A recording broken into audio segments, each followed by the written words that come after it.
Okay, back again. This is my UFC video. Every time I do a UFC video, I'm always sick and I'm not feeling too good right now. Anyways, let's get straight to it. I saw most of the card, but I didn't see all the prelims. I saw a bit, I think I saw one fight from the Spike TV part of it.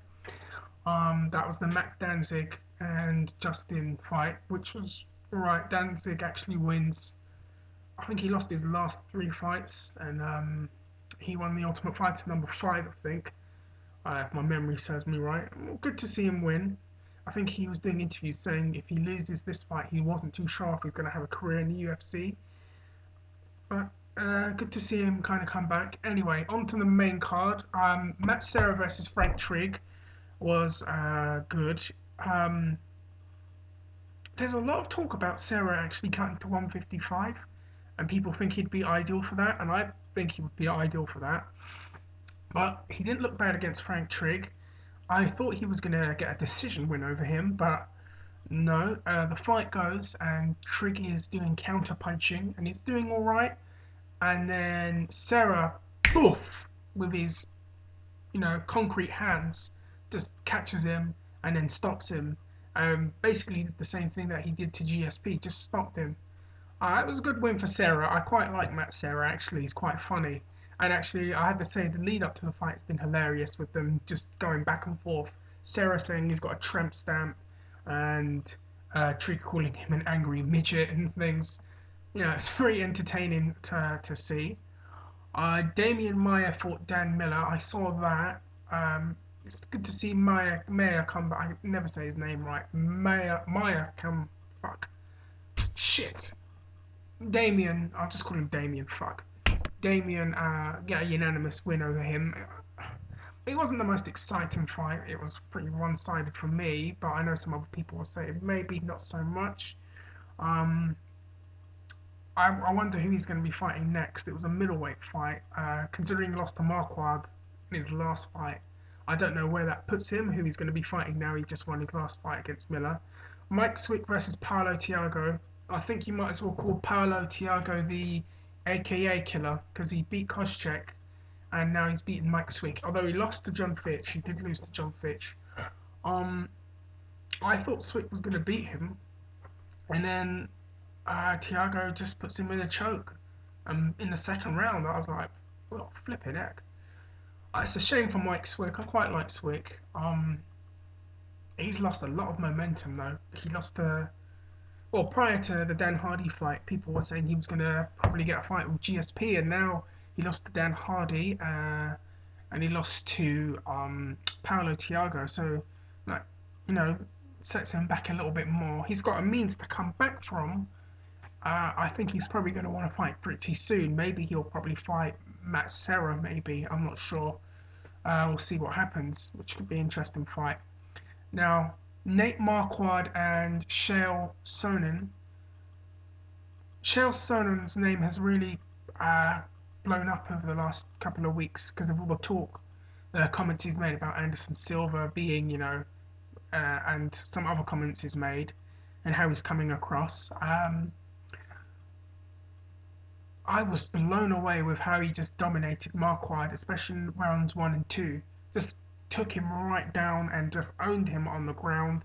Marquardt was struggling, on his back, just really, really struggling. And I know Rogan suggested he might need to kind of do something with Shinya Aoki and maybe Nogueira to learn how to work off of his back, because Sonnen just completely wiped the floor with him.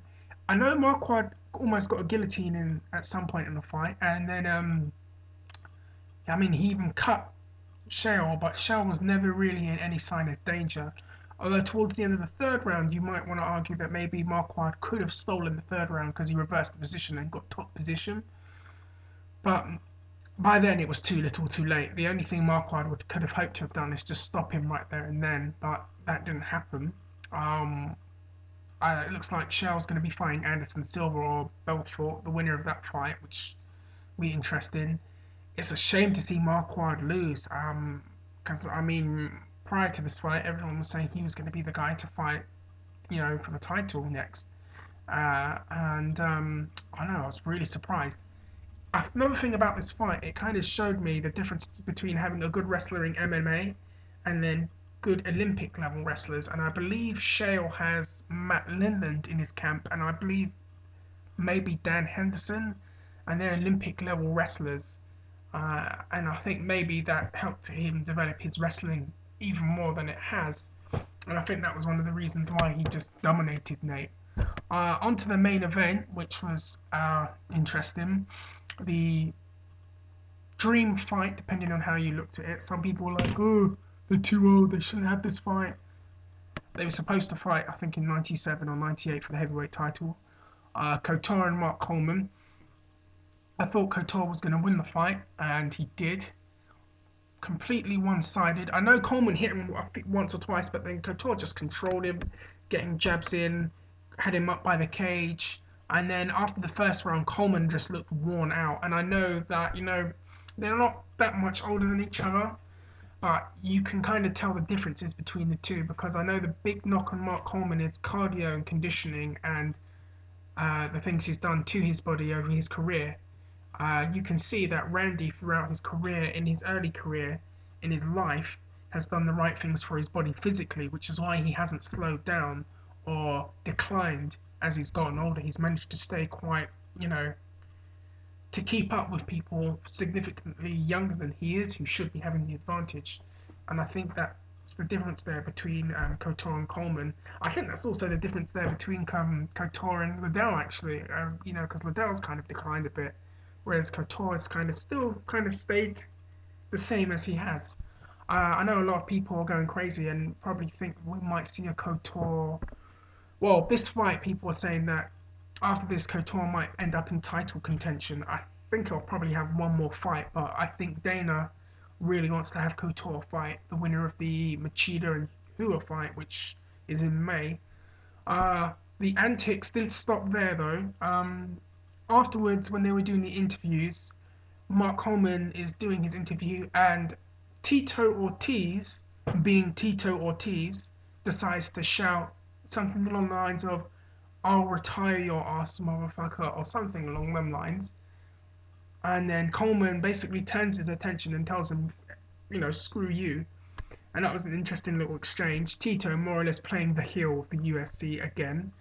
That was interesting. I don't know if that fight will happen. Number one, because Tito's fighting Liddell next. And from the looks of it, Dana is more or less saying that Coleman is done now after this fight. So it looks like it might not happen.